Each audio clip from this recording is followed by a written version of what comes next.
Queridos, como eu falei, nós vamos entrar de fato agora na temática da noite.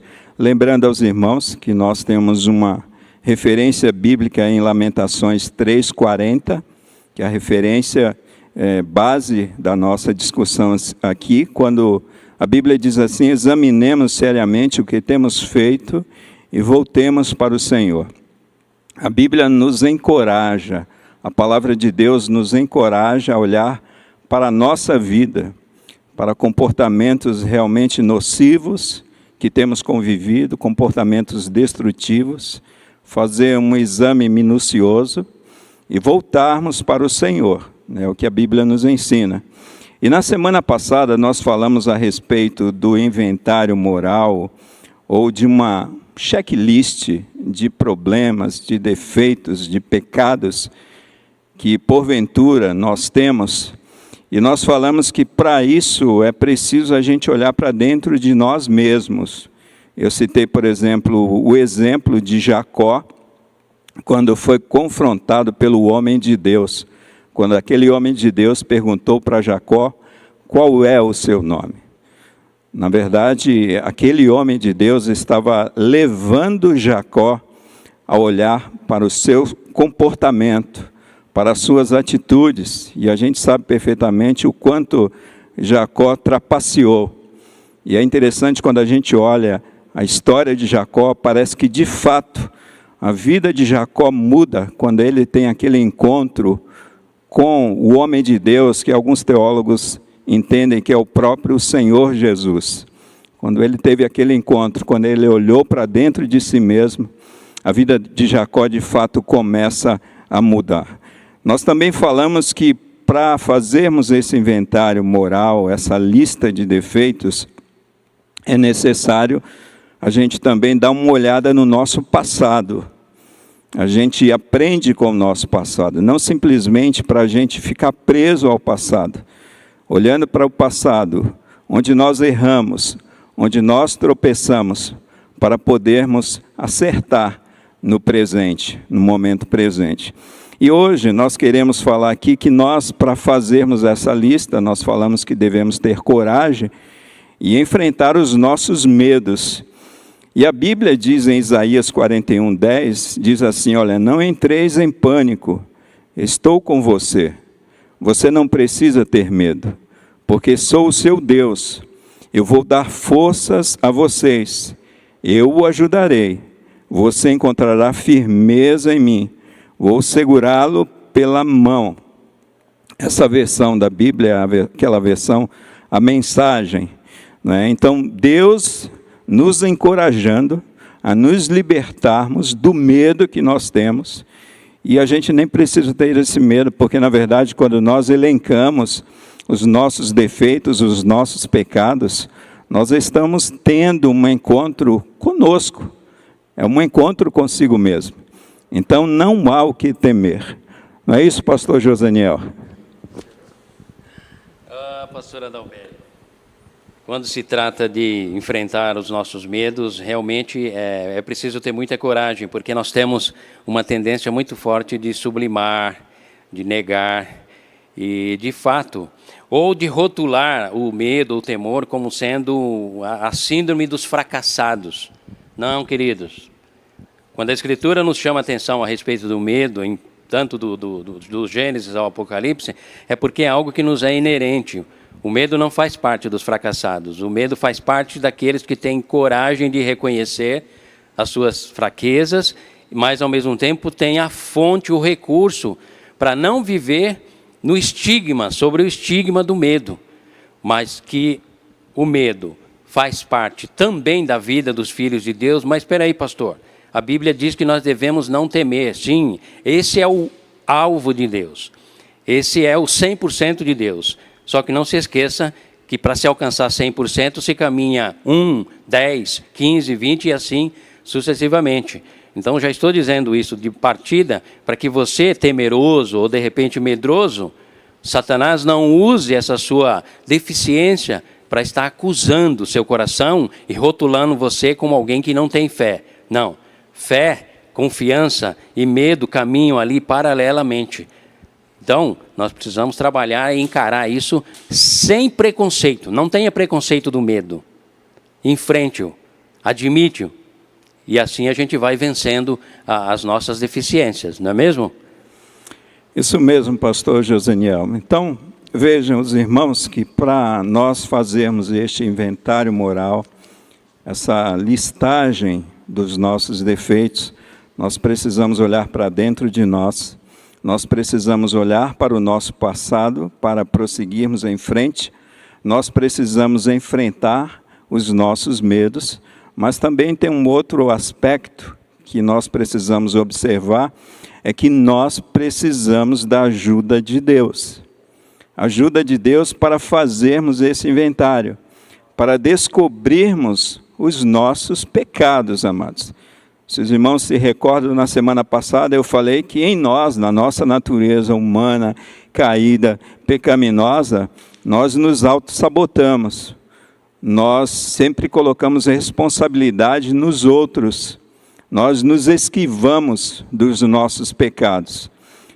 A nossa mente humana caída, existe um mecanismo de sublimar o nosso pecado, de, quem sabe, esquecer o nosso pecado, esquecer o problema que nós temos.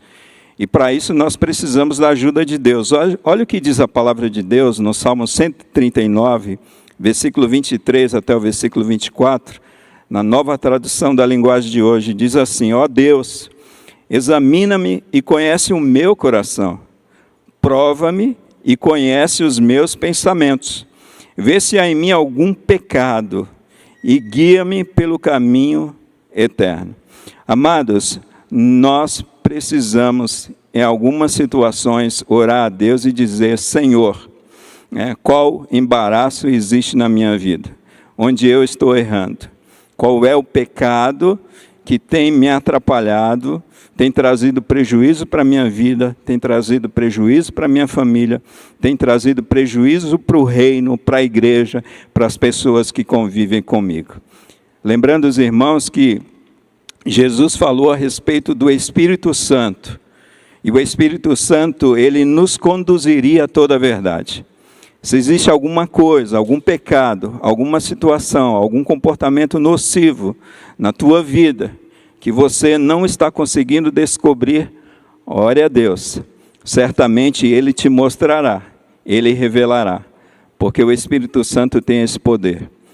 Tem o poder de nos conduzir a toda a verdade. Tem poder de nos conscientizar a respeito do nosso pecado, né? Então vamos pedir essa ajuda de Deus, vamos depender de Deus neste inventário moral. Não é isso, pastor Alex? Isso mesmo, pastor Dalbérico. Eu acho esse tema muito oportuno, porque falar sobre fazer esse inventário moral, eu quero fazer aqui uma colocação antes das perguntas, né? Inventário, como todos conhecem, né? Eu creio que é comum esse conhecimento a todos, inventário geralmente se faz sobre alguém morto, não é isso? O inventário se faz sobre bens de alguém que partiu, né? Faz o levantamento de todos os bens. E hoje nós estamos falando aqui mais uma vez sobre inventário moral, né? E você pode dizer: poxa, mas a gente não está aqui trabalhando a questão dos caminhos da restauração e estamos falando sobre listar defeitos e buscar o que, onde for preciso e arrancar isso de dentro da gente, tratar diante daquilo que Deus deseja fazer. E de fato é isso mesmo que a gente quer fazer nessa noite aqui com você. O problema é que quando falamos desse inventário moral é que tem coisas que estão mortas, podres dentro do ser humano, dentro de cada um de nós.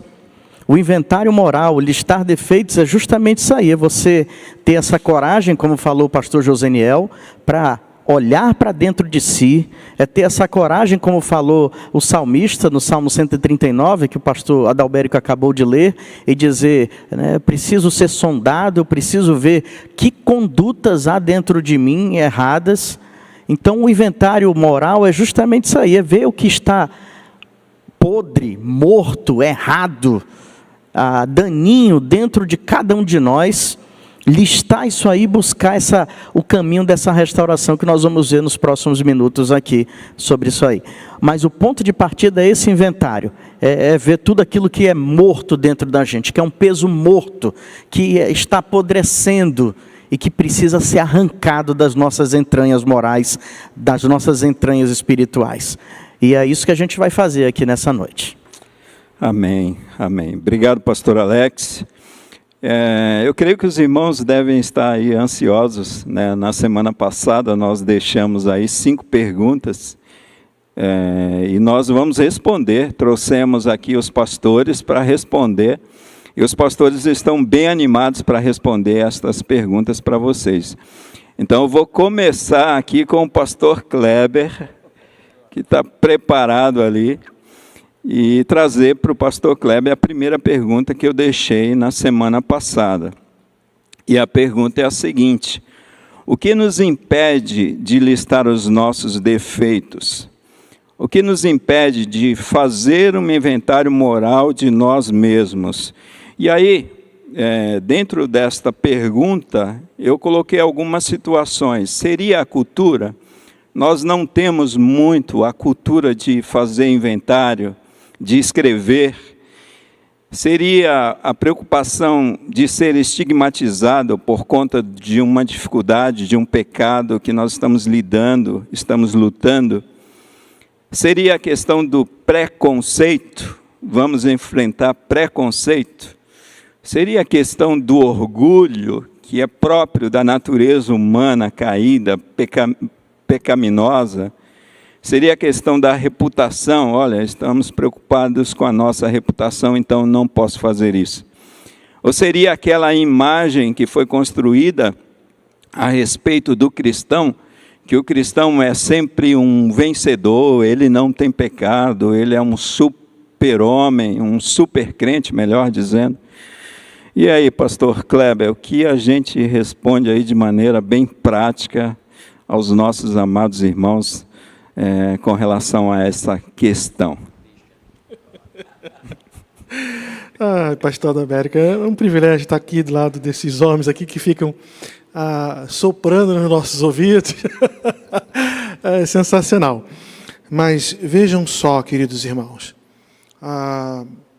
é um tema, o Caminhos da Restauração, extremamente oportuno, porque desde o primeiro passo, e eu acredito, pastor Adalberto, pastores que aqui estão, que fala sobre negação versus admitir, e a negação, eu acredito que seja um grande empecilho para que as pessoas possam fazer essa lista. Acaba impedindo, né? A Bíblia fala que nós precisamos fazer uma análise e pedir a Deus que restaure nossas vidas, né? Em outras palavras, o texto que você leu, que é para o nosso estudo, né? O texto áureo, vamos assim chamar, como antigamente na escola bíblica dominical. Mas as pessoas até elas olham ou procuram olhar e depois falam assim: não, eu não tenho nada não, está tudo certo, está tudo bem. E aí entram na negação. E pode ser, né, o pastor Zé até brincou aqui, a soma de todos os medos, pode ser que para alguns seja um desses temas, pastor Adalberto, mas para outros realmente pode ser até uma soma de tudo isso daqui. Ele faz análise, fala assim: puxa, se eu admitir isso para alguém, ou se eu admitir mesmo para mim mesmo, diante de Deus, vai ser muito vergonhoso, vai ser muito ruim, não fui educado para isso, não aprendi assim, enfim. Mas eu queria abordar aqui um outro aspecto, e obviamente os pastores que aqui estão poderão abordar também outras questões, e isso vai ser um somatório para todos nós, que é uma questão de caráter. Nós comumente falamos sobre alguém que é bom caráter e alguém que é mau caráter. Mas nós precisamos entender o que é caráter, e assim, em breves linhas, né, são traços distintos que as pessoas acabam agregando ao longo do tempo, através aí da sua educação, da sua andança. E esses traços distintos, né, eles conseguem amealhar para si qualidades, atributos, que vão distinguir quem essa pessoa é. O caráter é algo que chegamos a ser. Então, quando uma pessoa, e nós chamamos assim de bom caráter, e eu aqui alistei alguns traços de caráter que nós chamamos de bom, é aquela pessoa que se observa nela a tolerância, a boa vontade, a comunicação, a caridade, a dignidade, a humildade, o otimismo, o perdão, responsabilidade, consideração e amizade. Mas existem algumas pessoas que têm alguns defeitos no seu caráter. E quando esses defeitos são observados, alguns assim acabam sobressaindo, como o egoísmo, né, o falso orgulho, a arrogância, a hipocrisia, a morosidade, a preguiça, a vulgaridade, a decepção, né, a pessoa fica decepcionada com ela mesma, a condenação, ela se condena, falta de sinceridade, intolerância, desonestidade, falta de habilidade para comunicar-se, autocompaixão, pessimismo e fanatismo. Aí, queridos irmãos, esta noite é um momento de você alistar os seus defeitos, ou buscar, nesse tópico que eu estou abordando, os pastores aqui poderão abordar outros, dentro do caráter, você precisa, em uma questão bem prática para você, isso para te ajudar nesta noite, você precisa enumerar quais os traços de caráter são fortes na sua vida, aqueles que nós chamamos de bom caráter, e quais aqueles que você chama que têm defeitos ou são fracos na sua vida, né? Numa empresa, nós aprendemos na administração a fazer análise do ambiente, um ambiente interno, um ambiente externo, as nossas oportunidades, as nossas ameaças, mas também a listar os nossos defeitos e as nossas forças. Aquilo que é bom para você, alista também, isso vai te ajudar. Mas aquilo que está te atrapalhando a ter uma... Porque nesses defeitos de caráter, tem o tópico e tem o subtópico. Tem o defeito que ele sobressai e tem tudo aquilo que o compõe. Né? Então, uma mentira, né? Um vício, uma pornografia, ele está tudo aqui dentro. Né? Por exemplo, um defeito de caráter, vulgaridade. Tudo que é vulgar, no seu subtópico, você pode listar ali, meu irmão. Se está com esse problema, você tem que listar. Né? Descreva cada um desses traços de caráter de maneira que se referem a você. Para cada descrição que você escreva, faça a seguinte pergunta: como me afeta este defeito de caráter? E com relação aos seus defeitos de caráter, vamos lá para algumas pontos que eu quero ajudá-los nesta noite. Avalie os seus defeitos de caráter. Você percebeu que alguns dos defeitos de caráter não são realmente tão ruins como você pensava? Aí onde que eu quero entrar nesse aspecto aqui? Você vai lá e alista lá um defeito. Aí você fala assim, aí você vai entrar na negação. Isso pode acontecer com você. Mas isso aqui não é tão ruim quanto eu imaginava. Se é um defeito, já é ruim. Você tem que alistar para que você, em Cristo, possa melhorar e muitas vezes se livrar do pecado e daquilo que te atrapalha a ter uma melhor comunhão e uma santidade com o Senhor. Você deseja esforçar-se para eliminar esses defeitos de caráter? Deseja se comprometer a isto? Então, enumere as formas distintas em que a eliminação de seus defeitos de caráter, né, esses problemas, faz a sua lista, isso vai beneficiar a você e aos demais que estão ao seu redor. E por último aqui, enumere as formas distintas em que a eliminação de seus defeitos beneficiará a outros. Então, meus queridos irmãos, é um exercício que você vai aprender muitas vezes com o tempo, mas que vai ser muito benéfico. Senta aí no seu quarto, faça esse inventário, como foi bem explicado aqui, aliste, coloque diante de Deus e procure eliminá-los em nome de Jesus. Isso é de suma importância para a sua vida. Eu queria deixar essa contribuição, pastor Adalberto, que eu acho que vai, de forma prática, ajudar os nossos queridos irmãos. Amém. Perfeito, pastor Kleber. Muito obrigado aí. Eu creio que os irmãos conseguiram compreender. O pastor foi bem didático aí na sua resposta. E agora eu tenho uma pergunta para o pastor Alex. Em Tiago, capítulo 5,16, vai dizer assim: confessai os vossos pecados uns aos outros e orai uns pelos outros para serdes curados. Conforme a gente vê na palavra de Deus, o pecado ele traz muitos problemas, né? Tem pessoas que estão doentes, tem pessoas que estão enfermas, porque estão convivendo com os seus pecados, estão convivendo com comportamentos nocivos, comportamentos danosos.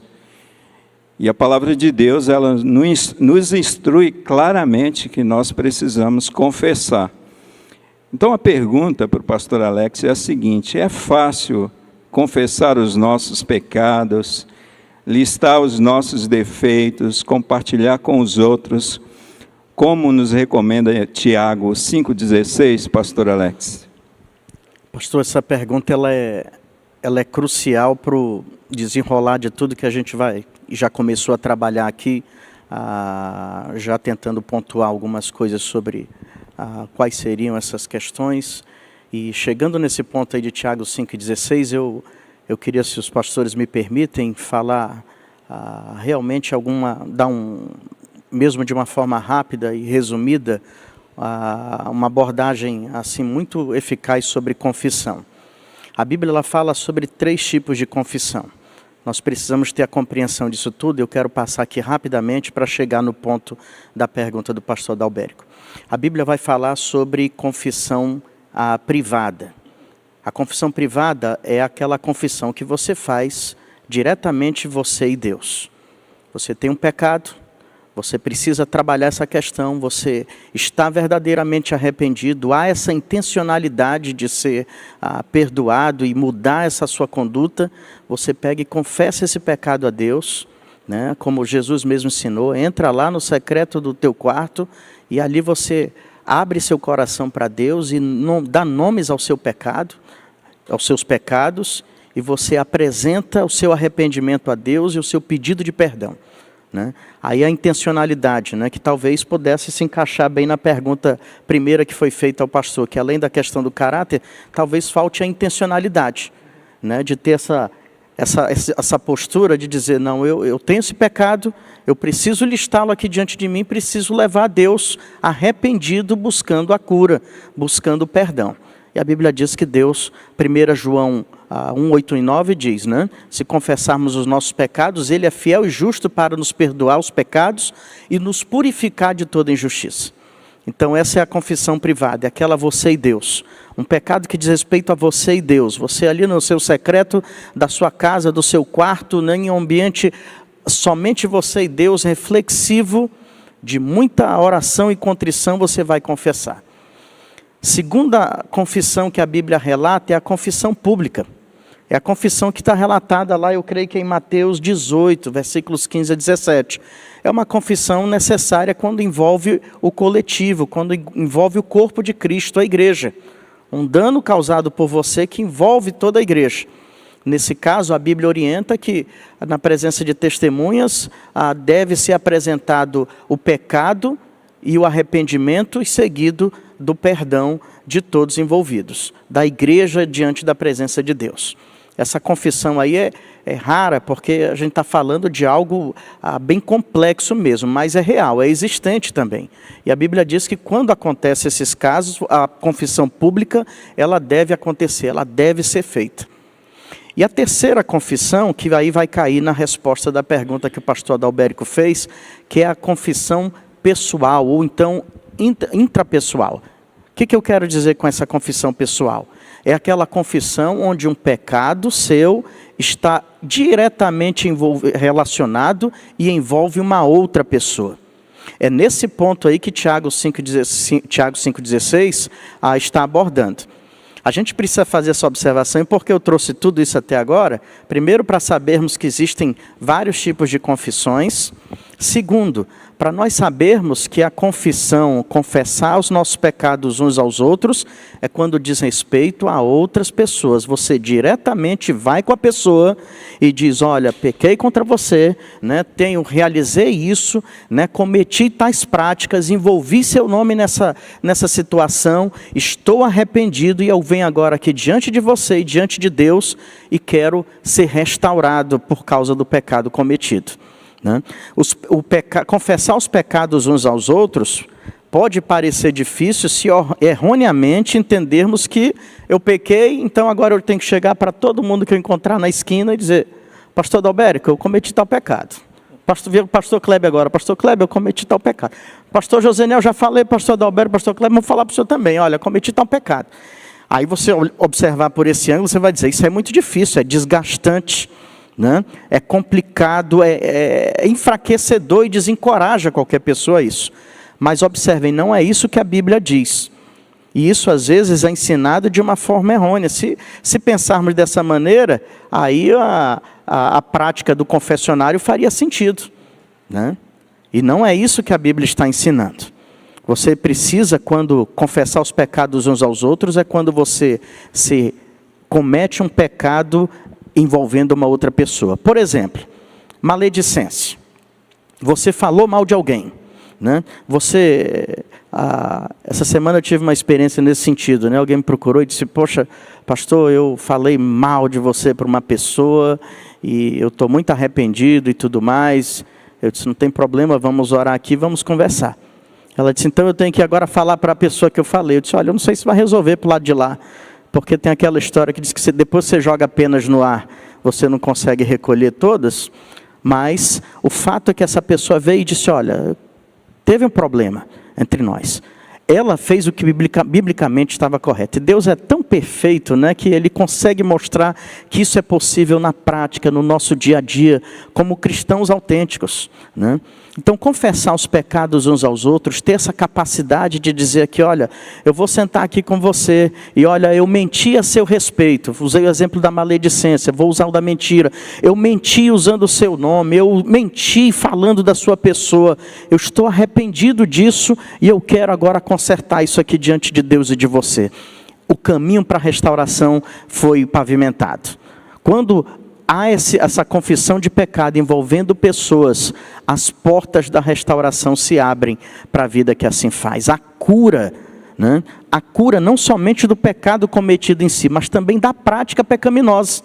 Porque isso vai levar e vai te encorajar a não cometer esses erros novamente, né? Então é isso, pastor Adalberico, que Tiago, no capítulo 5, está querendo abordar. Eu creio, eu dei uma passada aí, talvez não tão resumida, eu peço perdão, mas talvez necessária para que a gente compreendesse bem essa questão da confissão uns aos outros. Ok, perfeito, pastor Alex. E a esta pergunta, tem uma pergunta aqui que é a próxima e que está muito vinculada a essa pergunta que eu fiz para o pastor. Você acredita que listar nossos defeitos, vícios, pecados motivaria ou escandalizaria os irmãos? Porque, por exemplo, alguém pode estar conversando com um outro irmão, estar lidando com um pecado, com um problema, e ter dificuldades, e ele precisa compartilhar com alguém, buscando, quem sabe, ajuda. O pastor acha que isso escandalizaria o irmão ou motivaria irmãos que estão convivendo com pecado, com dificuldades, a também buscar essa libertação, buscar essa ajuda? Bem, eu acho que existem irmãos e irmãos, né?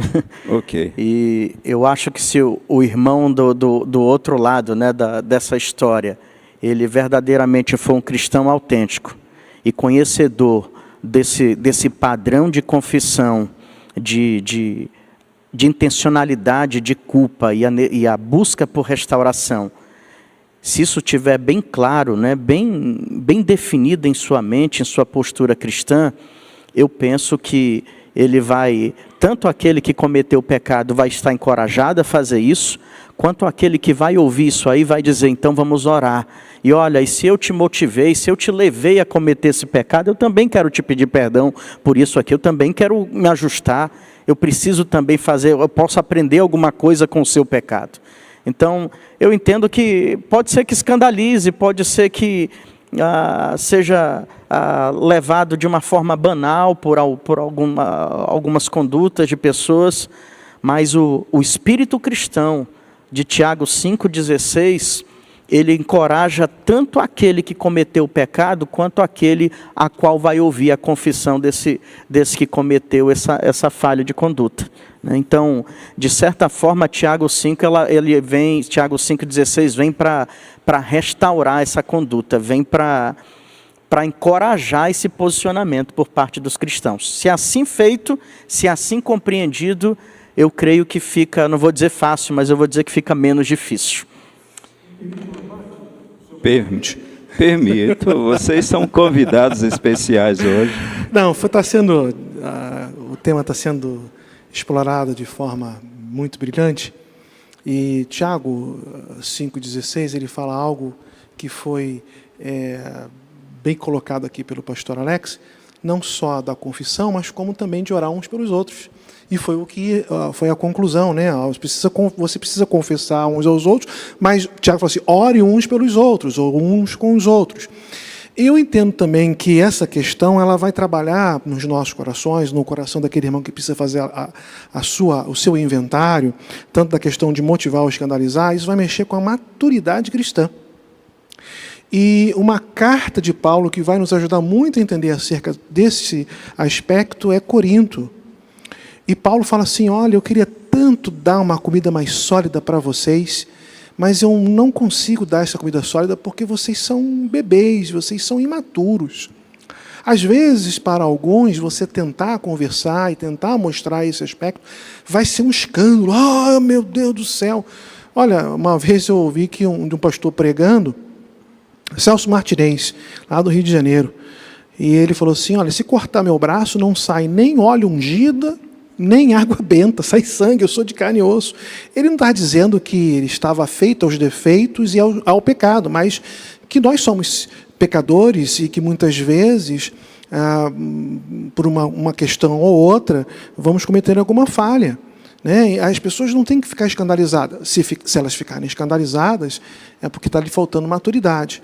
Então, quando nós trabalhamos o caminho da restauração, e principalmente a questão de listar os problemas, isso vai mostrar para nós uma maturidade muito grande. Alguém chegar para outro e falar assim, olha, eu queria confessar, pastor, porque eu falei mal.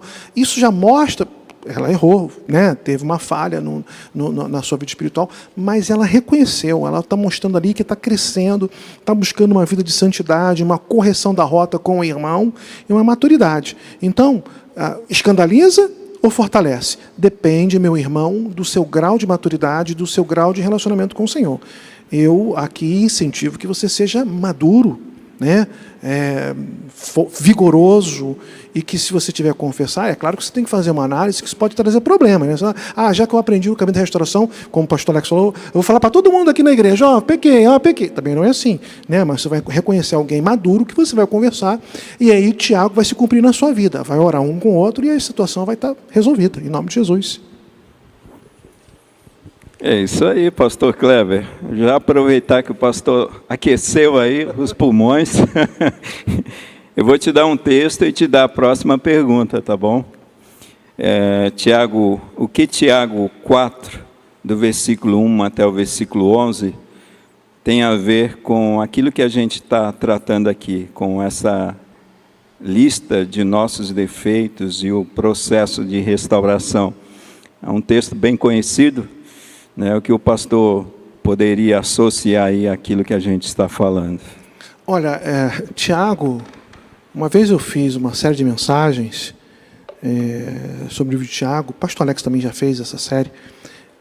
Esse livro tem muito a nos ensinar. E, sobretudo, o verso de número 7, se você está com a sua Bíblia aberta, muitos crentes falam esse texto pela metade e ele está assim, às vezes não, se ele citar pela metade, ele vai estar incorrendo num problema muito grande, quando ele fala assim, resisti ao diabo, ele fugirá de vós. Irmãos, a Bíblia fala assim, resisti ao diabo, ele fugirá de vós. Não, irmãos, a Bíblia não fala isso. Se for só pela metade, a Bíblia não fala isso, porque nós não temos condições, eu, ser humano, e um ser sobrenatural, eu resistindo, não tenho condições de resistir a um ser sobrenatural, a não ser que eu me submeta, pastor Adalbérico, ao Todo-Poderoso, como todo o texto, então, me ensina, quando ele diz assim, sujeitai-vos, submetam-se, pois, a Deus. Aí sim, resistir ao diabo, ele fugirá de vós. E o que isso tem a ver com listar os defeitos? Tudo a ver, quando eu me submeto à vontade de Deus, lá no grego, lá, a palavra hipotasso, é a junção de duas palavras, hipo é abaixo, isso na língua portuguesa é fácil de compreender. Quando a gente fala hiper, é maior, mais alto, hipermercado, um mercado muito grande, e hipo, hipoglicemia, a taxa de açúcar no sangue está baixa, hipo é baixo, então é para baixo, é sob. E tasso, ela traz a ideia de uma linguagem militar no sentido de designar, de arranjar. Então é você estar debaixo de uma ordem, debaixo de um controle, debaixo de um arranjo, debaixo de um plano, no caso da palavra de Deus, debaixo dos planos de Deus. Se você, meu amado irmão, deseja então fazer esta listagem, observando Tiago 4, de 1 a 11, preste atenção no verso de número 7, quando ele fala, submetam-se a Deus, submetei-vos, pois, a Deus, porque se você não faz uma listagem, preste atenção nisso, que isso aqui é sério, se você não fizer uma listagem para colocar diante de Deus, ou, como o pastor Alex falou, diante de algum irmão, porque se você ofendeu foi direto com ele, ou diante da igreja, se você não fizer isso, não tenha dúvida, meu querido irmão, que o diabo está fazendo a lista da sua vida. Porque lá em Apocalipse diz que o acusador será destruído. Ele é o acusador das nossas almas. Ele vai ficar te acusando, porque você não quer se corrigir, você não quer corrigir a sua rota. Então ele vai ficar falando para você assim, você está lá na igreja cantando, adorando, louvando, fazendo isso, mas eu sei que no particular você está assim, você vive assim, você tem esse pecado em oculto, você tem esse pecado de estimação. Então é melhor, meu irmão, você se submeter a Deus e não permitir que o diabo faça um inventário dos seus pecados para te acusar, mas que você faça um inventário para você confessar e alcançar o perdão de Deus, a graça de Deus e uma vida de santidade. Viu, pastor Adalbérico? Obrigado, pastor Kleber. O pastor Alex também, ele tem uma palavrinha em cima desse texto. Quer dizer que esse texto, quando fala a respeito de humilhai-vos perante o Senhor e Ele vos exaltará, significa vestir um saco, e ficar uma caricatura, do Antigo Testamento. Não é nada disso, pastor Alex? E eu quero fazer a continuação do pensamento aqui do pastor Kleber. Ele citou muito bem o versículo 7, eu vou continuar com o versículo 8, porque eu encontrei aqui uma informação muito importante, e que diz assim, e tem tudo a ver com os caminhos da restauração. Aproximem-se de Deus, já foi falado aí, complementa o raciocínio, quando diz submeta-se a Deus, no início do verso 7, e Ele se aproximará de vocês. E olha só, pecadores, limpem as mãos, e vocês que têm a mente dividida, purifiquem o coração. Pecadores, limpem as mãos, e vocês que têm a mente dividida, purifiquem o coração. As mãos, quando o Tiago falou, estava muito voltado para a prática do culto da época dele, da cultura, do momento histórico ali da igreja, que os sacerdotes iam apresentar os sacrifícios e precisavam constantemente estar limpando as mãos em toda aquela cerimonial sacerdotal. A Bíblia diz que agora nós somos reinos sacerdotes, está lá em Apocalipse 1, dizendo, nós somos os sacerdotes, nós temos o sacerdócio real. Tiago está dizendo o seguinte, nós temos que, nesse caminho da restauração, buscar, preste bem atenção, olha como a riqueza desse texto, Esse texto é aquele, Tiago 4 e 5, sobre caminhos de restauração, é aquela coisa que, é aquela passagem bíblica que quando terminar aqui, você tem que desligar aqui o seu celular, sua TV, e abrir a Bíblia no livro de Tiago 4 e 5. Porque, olha, se precisa submeter a Deus para depois o diabo a fugir, Tiago acrescenta o seguinte, olha, pecadores, limpem as mãos e depois lá na frente purifiquem os corações. Duas coisas importantes eu quero deixar para você, complementando essa ideia iniciada aí pelo pastor Kleber. Ele fala de um ato externo e de um ato interno. Purifiquem as mãos. Sua conduta exterior precisa ser listada, corrigida. Mas não somente a prática exterior. Não somente aquilo que é visível aos olhos humanos. Que isso é muito tentador. Parecer ser santo na frente de todos. A Bíblia diz o seguinte, purifiquem as mãos, ato exterior, mas também purifiquem a alma, né? Purifiquem o coração. O coração que Tiago está falando aí está se relacionando à alma. A palavra está relacionada à alma do crente. Purifique a alma. Agora, uma atitude, uma ação interior. Ou seja, não basta só demonstrar que está tudo bem, que você está vivendo uma vida de santidade, que está tudo espiritualmente bem. É preciso por dentro a gente se corrigir. E se por fora a gente consegue dar um jeitinho aqui ou acolá e às vezes não mostrar o que verdadeiramente espiritualmente é a vida, por dentro Deus conhece muito bem. Tiago está alertando, não só a prática exterior, mas como a conduta interior precisa também ser alterada para que haja restauração da alma, para que haja o conserto necessário. Pastor Alex, rapidinho, pastor. Esse assunto é tão importante no livro de Tiago, que o irmão abordou com muita excelência, que quando chega no capítulo 1, ou quando está no início do capítulo 1, no versículo 8, ele usa a mesma expressão, coração dobrado, dobro ânimo, né? Então aquela pessoa que está com aquela inclinação de fazer a coisa certa, mas fazer a coisa errada, e a Bíblia está falando, não, você não tem que ter um coração de ânimo dobrado, né? Então, tanto lá no 4:8 quanto 1:8, Tiago trabalha muito bem essa questão de uma análise interna, como o pastor Alex trabalhou aqui nessa noite. Pastor. Muito bem. Muito bem. Esse texto é um texto muito rico, né? E é interessante, amados, né? É um texto que às vezes a gente olha assim para esse texto, parece um texto muito pesado. Mas sabe o que é interessante? Tiago está escrevendo para a igreja. Né? A gente olha pelo peso que o texto tem, que a palavra tem. Tiago usa palavras fortes, né? Adúlteros. Tiago está falando com crentes. Tiago está se dirigindo à igreja. Então, esse texto é para nós, para todos nós. E quantas coisas nós aprendemos a partir desse texto, não é verdade? Mas nós temos uma última pergunta, e como o nosso pastor Joseniel ficou quietinho ali, eu vou trazer essa pergunta, que é uma pergunta de caráter também muito prático, para ele refletir conosco a respeito desta última pergunta.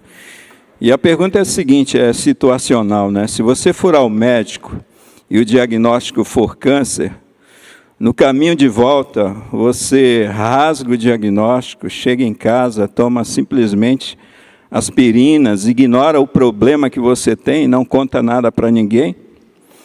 Quando Deus te dá um diagnóstico, te fala, te revela o teu pecado, o teu comportamento nocivo, destrutivo, através do seu espírito, através da sua palavra, através de um culto, através de situações, você cala a voz do espírito, ou toma nota daquilo que Deus está te falando, faz uma lista daquilo que Deus está te dando, a lista de pecados, e busca a restauração. Pastor Joseniel. Muito bem, pastor Adalberto. Tudo que nós colocamos aqui, o pastor Alex, o pastor Kleber, tudo que a gente tem abordado, sem dúvida são informações bíblicas, espirituais, informações que procedem da boca de Deus, têm objetivo, tem metas, tem todo um aspecto. O grande desafio para nós, para mim, para você, para todos nós, tanto pastores, que somos seres humanos, como qualquer pessoa, é transformar toda essa informação em realidade. Mas não realidade estética, mas realidade interior. Então a pergunta, ela é pertinente porque, olha, eu vou dar um exemplo. É perfeitamente possível você estar 30 anos dentro de uma igreja e ser uma pessoa dada à linguagem pesada. E eu digo para você, nós já atendemos pessoas no gabinete pastoral, no aconselhamento, que de repente solta ali um palavrão diante de nós, palavra pesada, depois ela se retrai e ela diz assim, eu acho que o pastor também fala, né? Aí você faz aquela cara amarela e diz assim, não, a gente já administrou isso, já ficou lá no passado, há muito tempo atrás, mas fica tranquila, Deus não vai te condenar por isso não. Ele só vai dizer para você assim, não saia da vossa boca nenhuma palavra torpe. E a palavra a ideia de torpe é torpedo, é bomba. É aquilo que quando sai é igual um torpedo no submarino nuclear, causa todo um prejuízo. Então, olha só, qual é a proposta bíblica? Deus, na sua infinita misericórdia, vem dizer, através de Paulo, Pedro, e principalmente as cartas pastorais, que é aquelas cartas direcionadas para a igreja, que traz orientações de conduta, de procedimento, a leitura, a meditação, o domínio do texto, citar o versículo, que cristão gosta muito de citar versículo, capítulo tal, versículo tal, para demonstrar que ele conhece a Bíblia, né? Mas, de repente, lá no íntimo da alma dele, ele ainda está utilizando aspirina, ou seja, maquiando, disfarçando, sublimando aquilo que a Escritura, de repente, já foi direto a ele e diz, olha, você precisa mudar a sua linguagem. Mas, pastor, nós somos seres humanos. Sim, somos seres humanos gerados pelo Espírito Santo. Agora nós temos uma nova proposta.